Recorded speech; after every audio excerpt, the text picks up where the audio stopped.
Hosana,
setia Tuhan. Engkau Allah kami, sumber pertolongan kami Tuhan. Kami minta lawatan-Mu Tuhan atas setiap keluarga-keluarga. Kami minta lawatan-Mu Tuhan atas setiap kota kami Tuhan. Kami minta lawatan-Mu Tuhan atas bangsa kami Tuhan. Dan kami minta Tuhan lawatan-Mu atas segala sakit penyakit kami. Haleluya Yesus. Terima kasih.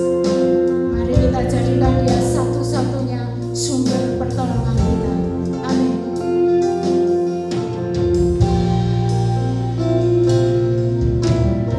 Kau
Engkaulah sumber satu-satunya pertolongan kami. Engkaulah sumber satu-satunya pengharapan kami Tuhan.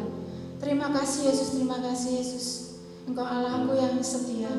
Pagi hari ini Tuhan, kami rindu akan firman-Mu disampaikan atas setiap jemaat-Mu Tuhan, dimanapun kami berada Tuhan.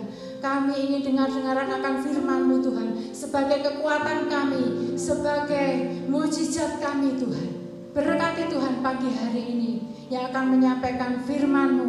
Biarlah Tuhan, firman yang hidup Tuhan itu Engkau taruh dalam hamba-Mu ini Tuhan, sehingga apa yang disampaikan nanti Tuhan adalah berkat daripada Tuhan bagi kami semuanya. Terima kasih Tuhan, terima kasih Yesus. Kami siap mendengarkan firman-Mu, kami siap menerima firman-Mu, dan kami siap melakukan firman-Mu. Hanya di dalam nama Yesus. Haleluya. Amin.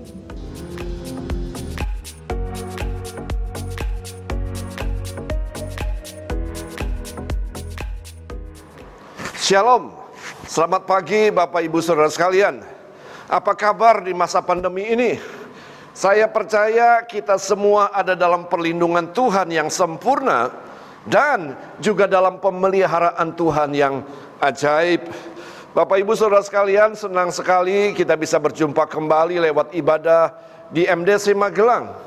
Walaupun secara online, sebab secara onsite masih belum memungkinkan untuk kita lakukan. Bapak Ibu Saudara sekalian, tidak terasa kita sudah 9 bulan hidup di situasi seperti ini. Saya percaya buat kita orang percaya, situasi seperti ini justru kita bisa merasakan pemeliharaan Tuhan yang ajaib dan perlindungan Tuhan yang sempurna atas setiap hidup kita. Namun Bapak Ibu Saudara sekalian, buat sebagian orang mungkin pandemi COVID-19 ini adalah sebuah masalah yang besar. Sebab mempengaruhi kemana-mana, mempengaruhi perekonomian mereka, mempengaruhi kesehatan mereka, mempengaruhi studi, mempengaruhi pekerjaan dan lain-lain. Dan tidak sedikit di antara mereka ada yang tawar hati, tidak sedikit di antara mereka ada yang putus asa, dan tidak sedikit di antara mereka yang mulai menyalahkan Tuhan. Namun ada sebagian orang yang tidak memandang pandemi sebagai suatu masalah besar. Justru sebaliknya, mereka memandang pandemi COVID-19 ini sebagai suatu kesempatan untuk berbuat baik, sehingga hidup ini berdampak, bermakna buat sesama, terutama untuk kerajaan Allah. Yang menjadi pertanyaan, kenapa respon orang berbeda-beda di masa pandemi ini? Bapak Ibu Saudara sekalian, itu semua tergantung dari hubungan kita dengan Allah. Yohanes 15 ayat 4 mengatakan, tinggallah di dalam aku dan aku di dalam kamu. Sama seperti ranting tidak dapat berbuah dari dirinya sendiri kalau ia tidak tinggal pada pokok anggur, demikian juga kamu tidak berbuah jikalau kamu tidak tinggal di dalam aku. Sekali lagi saudara, respon berbeda-beda, itu semua tergantung dari hubungan kita dengan Allah. Kalau kita melekat saudara dengan Dia, kalau kita memiliki hubungan yang intim dengan Dia, maka saya percaya hidup kita ini akan berbuah, hidup kita akan produktif walaupun di masa pandemi seperti hari-hari ini.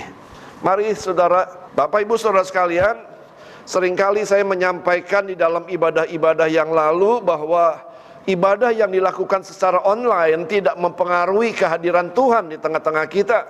Sebab sikap hati kita lah yang sangat menentukannya.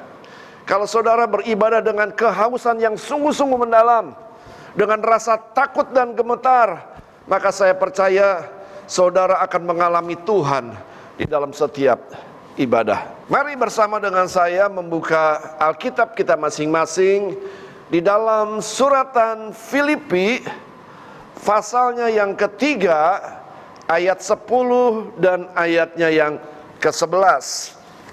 Filipi pasalnya yang ketiga, ayat 10 dan ayatnya yang ke-11. Yang kukehendaki ialah mengenal Dia dan kuasa kebangkitannya dan persekutuan dalam penderitaannya, di mana aku menjadi serupa dengan Dia dalam kematiannya, supaya aku akhirnya beroleh kebangkitan dari antara orang mati. Bapak Ibu Saudara sekalian, suratan Filipi ini ditulis oleh seorang rasul besar, yaitu namanya Rasul Paulus. Waktu penulisan surat Filipi ini kurang lebih tahun 60, saudara. Artinya kurang lebih 25 tahun setelah Paulus bertobat. Suratan Filipi ini bukan ditulis oleh orang yang baru bertobat, namun ditulis oleh seorang rasul Paulus setelah Paulus terlibat pelayanan yang cukup lama, saudara.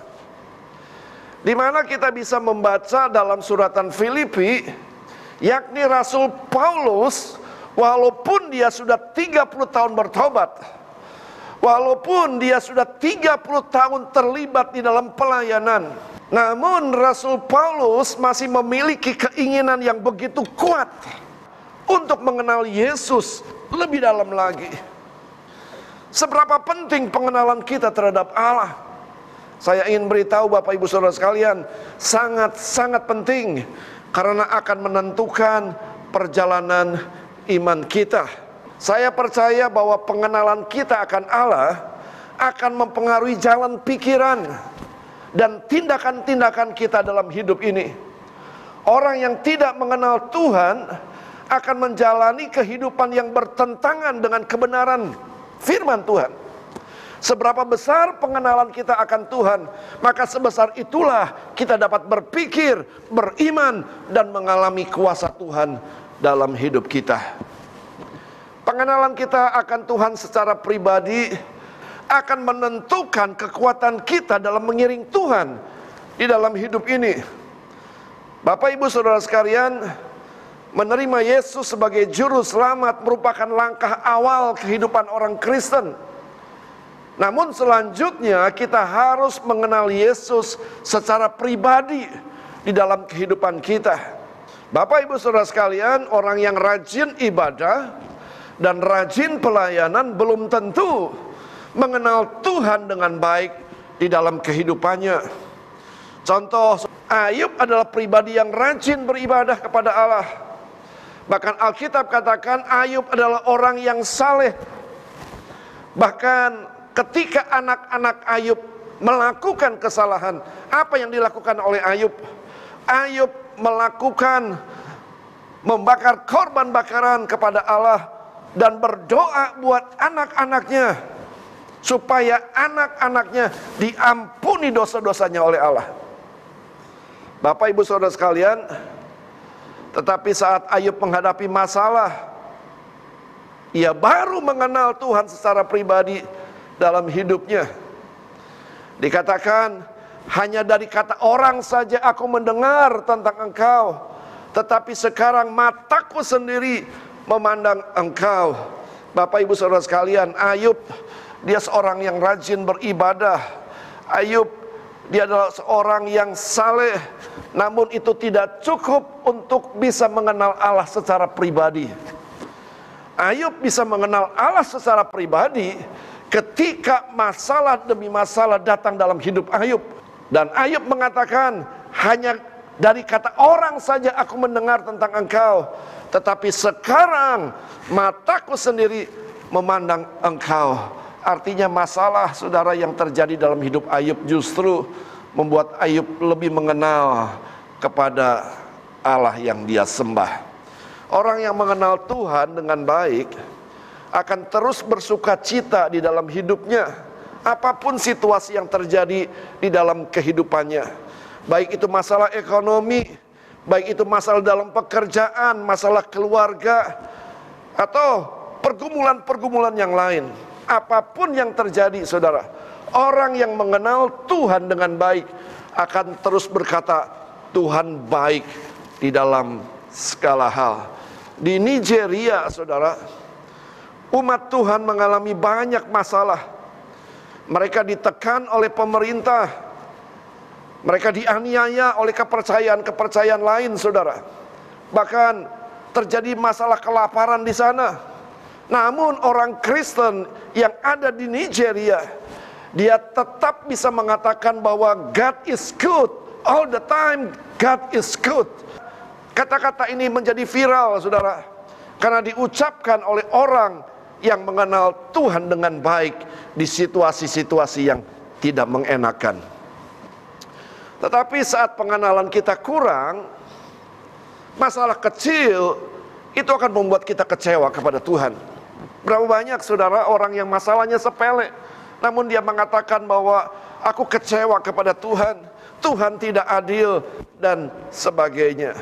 Bapak ibu saudara sekalian, saya percaya kalau kita kurang mengenal Allah dengan dalam, saudara, maka mudah sekali kita akan dibuat kecewa oleh permasalahan-permasalahan yang kecil. Tidak ada masalah yang bisa menjauhkan kita dari Tuhan saat kita mengenal Tuhan dengan baik. Kita harus kenal dan tahu siapa Tuhan yang kita sembah.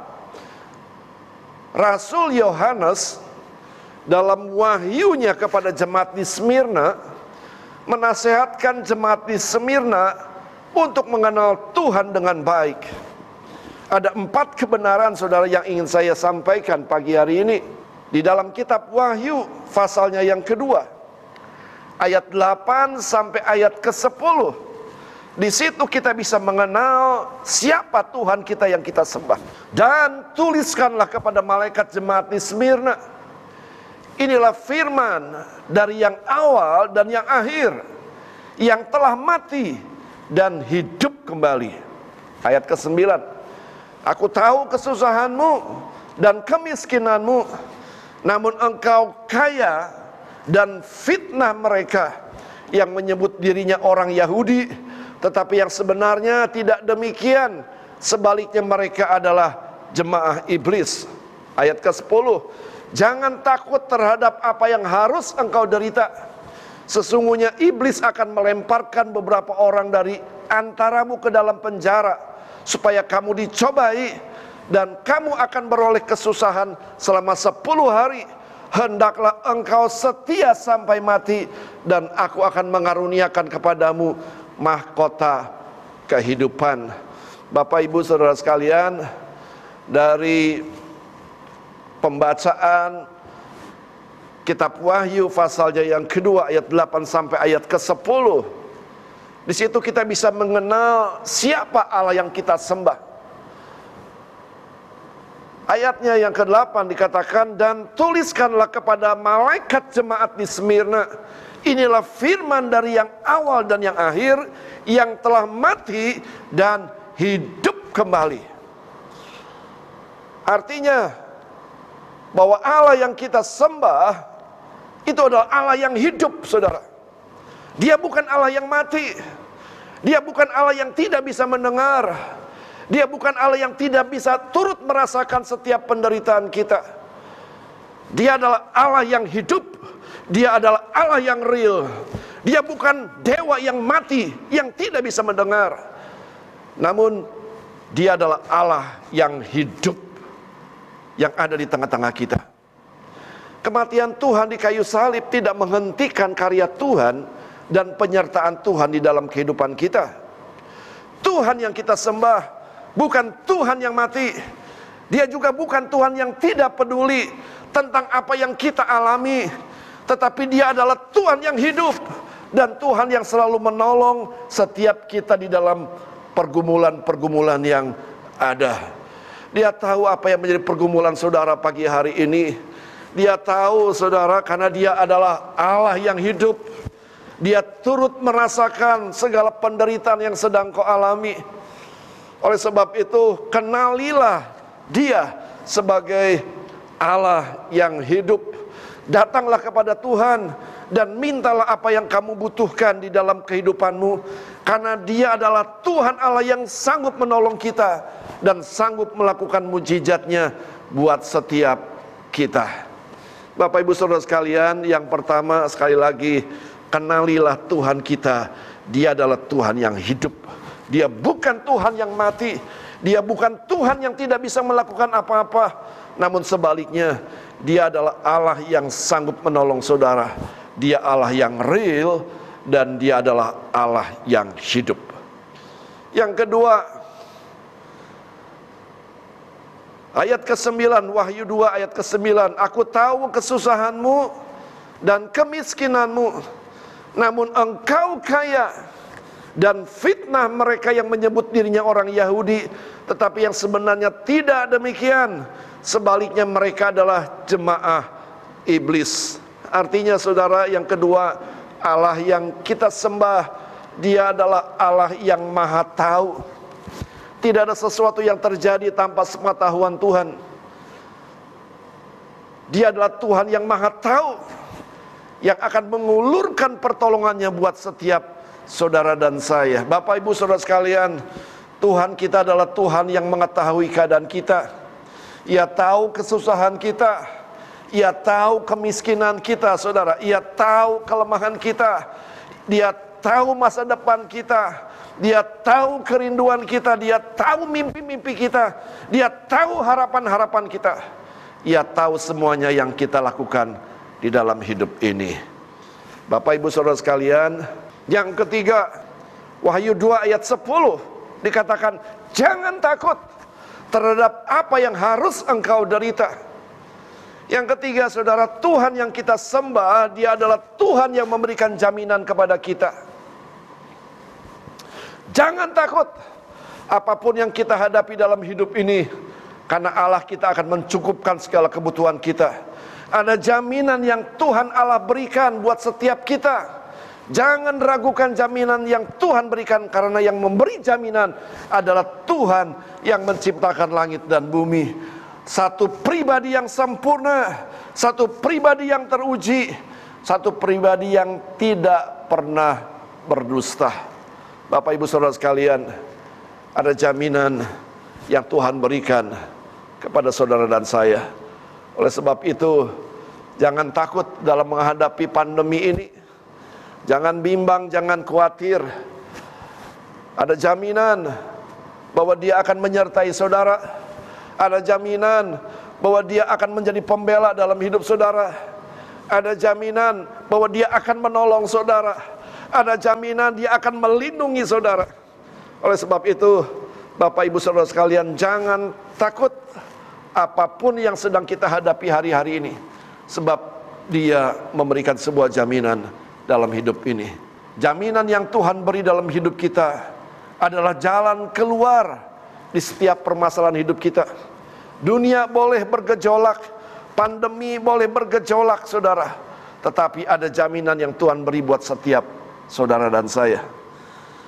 Tahukah saudara, saat Rasul Yohanes menerima pewahyuan ini, jemaat di Smyrna sedang mengalami penganiayaan, dan Tuhan memberikan jaminan, dan Tuhan memberikan jaminan penyertaan yang sempurna kepada jemaat di Smyrna. Karena itu, pergilah, jadikanlah semua bangsa muridku dan baptislah mereka dalam nama Bapa dan Anak dan Roh Kudus, dan ajarlah mereka melakukan segala sesuatu yang telah kuperintahkan kepadamu, dan ketahuilah, aku menyertai kamu senantiasa sampai kepada akhir zaman. Jaminan penyertaan juga Tuhan berikan kepada kita, orang percaya kepada Allah. Tuhan tidak pernah meninggalkan kita sedetik pun dalam kehidupan kita. Jangan takut apa yang sedang terjadi, karena kita mempunyai jaminan dari Tuhan. Yang keempat, ayatnya yang ke-10, hendaklah engkau setia sampai mati, dan aku akan mengaruniakan kepadamu mahkota kehidupan. Artinya, Tuhan yang kita sembah menghendaki kita setia sampai akhir. Bapak ibu saudara sekalian, langkah pertama adalah sesuatu yang penting, tetapi bukan segala-galanya. Tetapi langkah akhirlah yang akan menentukan setiap kita. Terus setialah sampai mati. Oleh sebab itu, teruslah setia dan bertahan dalam setiap penganiayaan yang ada, karena ada mahkota kehidupan yang Tuhan akan berikan buat setiap kita. Bapak Ibu Saudara sekalian, mulai belajar hal-hal yang kecil. Bagaimana mungkin kita bisa setia kepada Allah yang tidak kelihatan, sedangkan kepada yang kelihatan saja kita seringkali tidak setia. Bapak Ibu Saudara sekalian, bagaimana mungkin kita bisa setia kepada Allah yang tidak kelihatan, kepada yang kelihatan saja seringkali kita tidak setia. Bapak Ibu Saudara sekalian, yang pertama, setialah kepada pasangan hidup. Jangan suka selingkuh. Hidup setia dengan pasangan yang sudah Tuhan pertemukan. Yang kedua, setia kepada gereja lokal. Berapa banyak orang yang pindah-pindah gereja karena tidak kuat, ada masalah. Namun orang yang mengenal Allah dengan benar, mereka akan berpikiran persoalan di dalam gereja itu adalah proses pembentukan. Besi menajamkan besi, manusia menajamkan sesamanya. Yang ketiga, setia kepada Allah. Seberapa penting Bapak Ibu Saudara sekalian pengenalan kita kepada Allah? Saya ingin beritahu, sangat-sangat penting. Karena itu yang akan menentukan perjalanan iman kita. Seberapa penting pengenalan kita kepada Allah? Sangat penting. Itu menentukan respon sikap kita dalam menghadapi persoalan dalam hidup ini. Orang yang mengenal Allah dengan dalam, saudara, di tengah-tengah kesulitan, dia tetap bisa mengatakan God is good. All the time God is good. Namun orang yang pengenalannya cetek, namun orang yang pengenalannya rendah kepada Allah, masalah sedikit, orang itu akan mulai kecewa dan mulai menyalahkan Tuhan. Jadi penting sekali, saudara, pengenalan kita kepada Allah. Kita harus tahu Allah yang kita sembah yang pertama, Dia adalah Allah yang hidup. Dia bukan Allah yang mati, Dia adalah Allah yang hidup. Allah yang pernah mati di atas kayu salib, lalu pada hari yang ketiga Dia bangkit dan Dia hidup. Yang kedua, Allah yang seperti apa yang kita sembah, Dia adalah Allah yang tahu, maha tahu, saudara. Dia adalah Allah yang maha tahu. Dia tahu apa yang menjadi kelemahan saudara. Dia tahu apa yang menjadi kebutuhan saudara. Dia tahu apa yang menjadi impian-impian saudara. Dia tahu. Sebab itu Dia adalah Allah yang maha tahu. Allah yang seperti apa yang kita sembah, Dia adalah Allah yang memberikan jaminan. Jangan takut. Di masa-masa pandemi ini, saudara, ada banyak orang yang terpapar, ada banyak berita orang-orang yang sakit. Namun ada berita yang penting pagi hari ini. Allah yang kita sembah, Dia memberikan jaminan dalam hidup kita. Jangan takut. Aku akan menyertai engkau sampai kesudahan. Yang keempat, Allah yang seperti apa yang kita sembah. Allah yang menginginkan supaya kita menjadi anak-anak yang setia sampai akhir.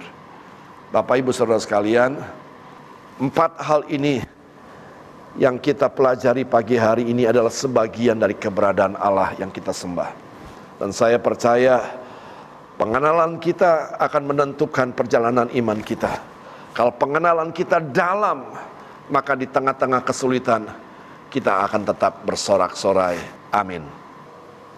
Mari kita berdoa. Tuhan Yesus, kami bersyukur buat kebenaran firman Tuhan yang baru saja disampaikan.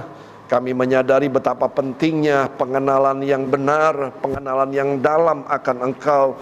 Sebab itu akan menentukan perjalanan iman kami ke depan.